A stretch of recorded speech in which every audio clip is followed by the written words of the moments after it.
Do you feel like you've lost touch with what's essential in your life, like you're being pulled around in too many directions and doing too many things that are inessential to what's really important to you? Then you might be interested in this new philosophy of essentialism. We'll discuss it and the relations it has to the teachings of early Buddhism coming right up.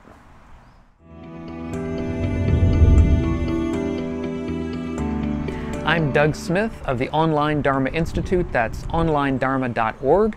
If you're new to the channel and interested in living a wiser and a kinder and a calmer life, consider subscribing to the channel. And also check out our courses over at the Online Dharma Institute. We have a new one that's coming out pretty soon. I won't tell you anything about it except that it should be very exciting. So stay tuned. So essentialism is a relatively new kind of idea, a new philosophy, if you like, a philosophy of life, in a book by Greg McKeown called The Disciplined Pursuit of Less. He talks about trying to find what is essential to our lives. Because as he says, for many of us, as we become, let's say, more successful, perhaps better at our jobs, then our time tends to be taken up more and more by trivialities, by things that seem to us not so important. We can get pulled this way and that by the pressures of whatever job it is that we're doing. As we get better and better at things, people want more and more of our time.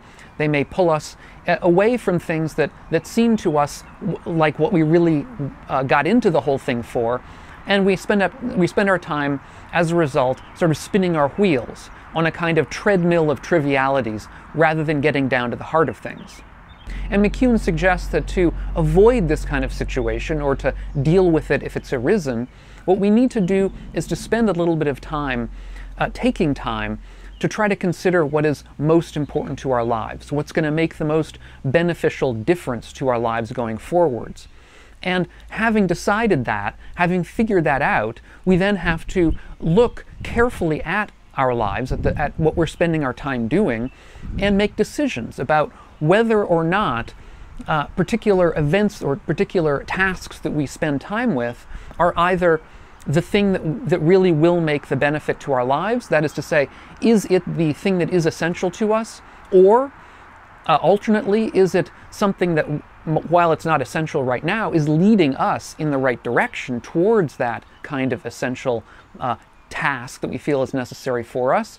And if it's neither of those two, then basically we have to learn, and this can be hard for many of us, we have to be able to learn to say no. We have to be able to learn to basically renounce, and this is an important word in early Buddhism. We have to be able to learn to renounce things in our lives that really don't lead to that end, or that I should say that aren't that thing themselves, they aren't what is essential to our lives, and they don't lead to the essential things in our lives either. Now, it may very well be that taking such a strategy as this kind of essentialist strategy, this taking stock of our lives, of seeing what's really important to us and what really isn't, and making a decision and being able to say no, these kinds of strategies may indeed lead to us making less money going forward. They may lead to us having less, as it were, success, in quotes, in whatever it is we're doing. Now, Greg McKeown is I think, optimistic in saying that really if we find out what's essential to us, we will always be more successful in our jobs. And that may be true for some of us, but I don't think it's true for every one of us. For myself, I know that many years ago, after I left grad school, I was given a job opportunity that probably would have been very lucrative, but I did not feel that it was essential to me. And so I turned it down. And I never really looked back on that. I mean, I always sort of wondered what it would have been like to have that job, but never seriously enough to actually contemplate it again, because I knew that it wasn't essential to me. And these are indeed the kinds of strategies that we do find in early Buddhism. One irony, though, is that part of the reason why the Buddha spent so much time in really digging down to the essence of things is because he believed that there were no actual essences to anything. Everything was always in constant flux. Everything was always in constant change. That is one of the hallmark discoveries, or realizations, I should say, of Buddhism. And as a result, it's this understanding that so much of what we consider without thinking to be important in our lives when we really look at it in the light of this idea of constant change and this idea of really a lack of essences to anything, continuing essences to anything, a lack of permanence, we begin to understand that what we thought of as important in our lives really isn't, and what we need to do are to make changes. There's a story, indeed, of the Buddha in a rosewood forest, picking up a handful of leaves off of the forest floor and holding them up in front of a group of monastics and saying, which is more? Which is a larger number, the number of rosewood leaves in my hand or the number of rosewood leaves in the canopy of the forest above us? And, of course, the monastics said that the rosewood leaves in the forest are much, much greater.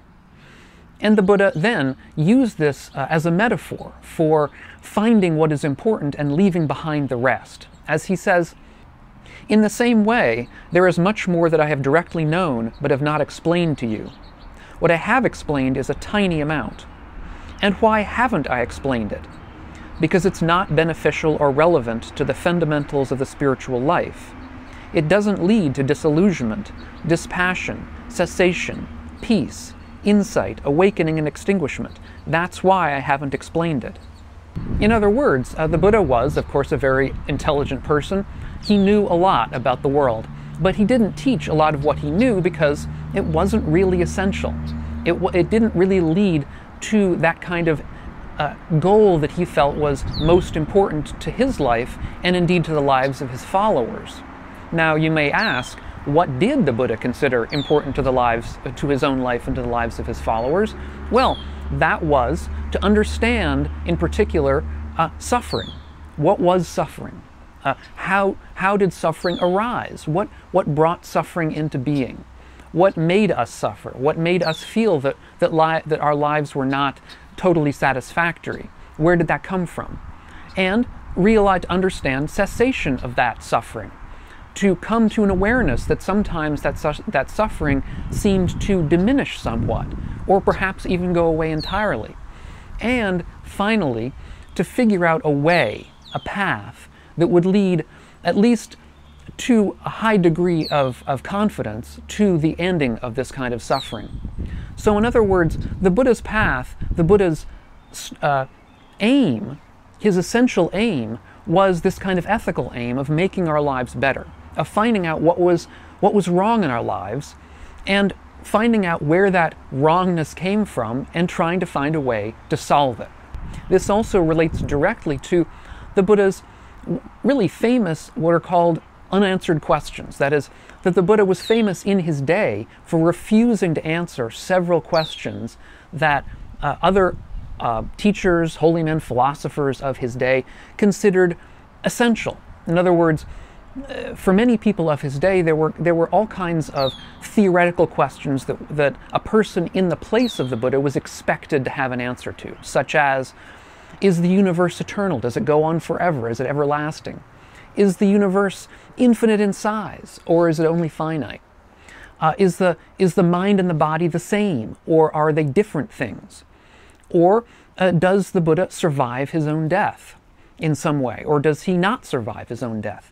These are the kinds of questions that the Buddha refused to answer. Contemporary philosophers will have a raft, a whole ocean of similar kinds of questions about, let's say, free will. Do we have free will, or are we all compelled in a way that takes away our freedom? Or another one of these topics has to do with whether there really is anything outside of us. In other words, are there other beings around us, or are we only seeing phenomena? Are we only seeing the passing states of our perceptions? In other words, is there an external world, or are we just basically trapped within an internal world of perceptions? These are the kinds of, what we might say, idle questions that we deal with in philosophy, or one might deal with in philosophy. And the history of philosophy around the world is a history of dealing with these kinds of questions, of going down an infinite number, an unbounded number of different rabbit holes.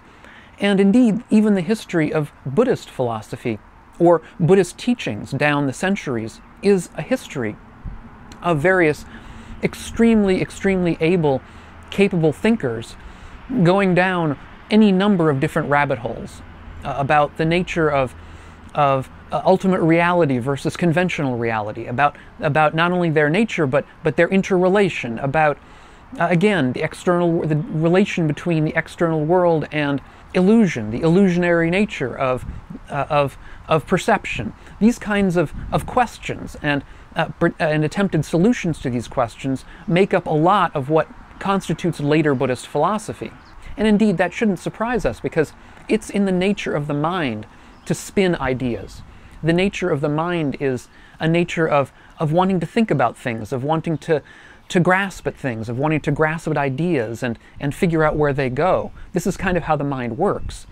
And so a lot of the practice of essentialism that we've been discussing, this recent idea of Greg McKeown's, is an idea of renouncing a lot of the normal activity of the mind in a way. I mean, in other words, there's many ways that we can get ourselves caught up in trivialities. And of course, for a professional philosopher, these rabbit holes are not trivialities, that's part of their work. But for the rest of us, who are not professional philosophers, they are trivialities. They're the sorts of things that really don't make a difference to how we live our lives today. They certainly don't help us publish papers in philosophy journals, let's say. And the Buddha had a very famous simile of the poisoned arrow, which many of you may be familiar with, where he says, think of yourself as somebody who has been shot with a poisoned arrow. If you decide that you want, that before the doctor will operate on you, before they will pull the arrow from you and clean out the wound, you say you want to know everything there is to know about the person who shot the arrow.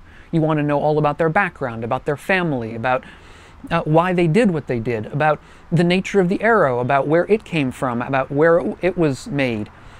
He says you would die long before you would get answers to all those questions. And the point of the simile is that we are like that in our normal lives. There's so many trivial, inessential factors of the world around us that we can get carried away with, that if we allow ourselves to be carried in all these different directions, we will be dead long before we will reach a solution that's beneficial to our lives. And so these questions, these unanswered questions that the Buddha had, were not, in his opinion, necessary. They were not in any way essential to the spiritual life, what he called the spiritual life. We might also term it the life of practice, the life of ethical practice. They don't help us be better people. They don't help us be people with less stress in our lives, with less suffering in our lives. They're simply ways of diverting the mind for a period of time, and then when we're done with the diversion, we're back in the same situation we've been before. So I would submit to you that the practice of essentialism, of the kind that Greg McKeown talks about, is something that we should at least consider pursuing. But the question is going to be, what should the essentials be for us? In other words, what really is essential to our lives? And that's going to be a personal question. That's going to be a question that each of us will have to answer for ourselves. I will say that for the Buddha, the essentials were to learn about suffering. In other words, to find out what it really was that made our lives difficult, and to try to figure out where that suffering came from. I mean, the suffering didn't arise on its own, it came from causes and conditions. So to try to find out what those causes and conditions were, and then to try to find a method to extinguish those causes and conditions so that we could live happier, less stressful, better lives.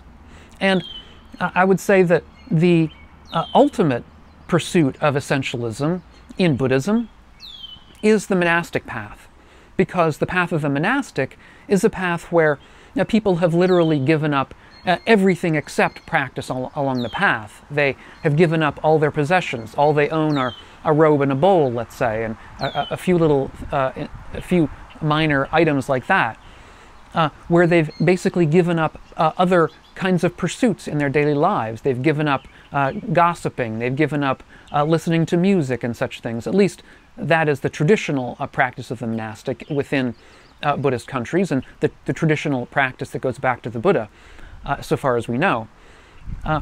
And that is a particularly extreme form of essentialism. It's too extreme for most of us, I submit, but nevertheless it's something to keep in mind as the kind of thing that we should at least be if not doing ourselves, then at least modeling to whatever degree we find useful in our lives.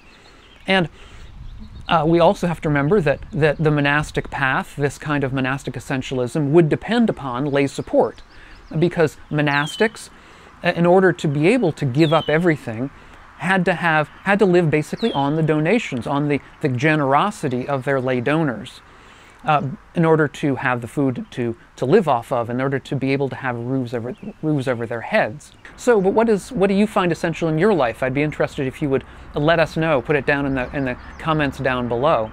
For me, one of the essential parts of my life is having a wonderful community around me. And if you're interested in joining that community and helping out the work that we're all doing here together, check out my Patreon page. If you're interested in finding more coursework, in other words, longer courses about early Buddhism, check out the Online Dharma Institute. And I hope we'll catch you in the next one of these lectures. And meanwhile, all of you be well.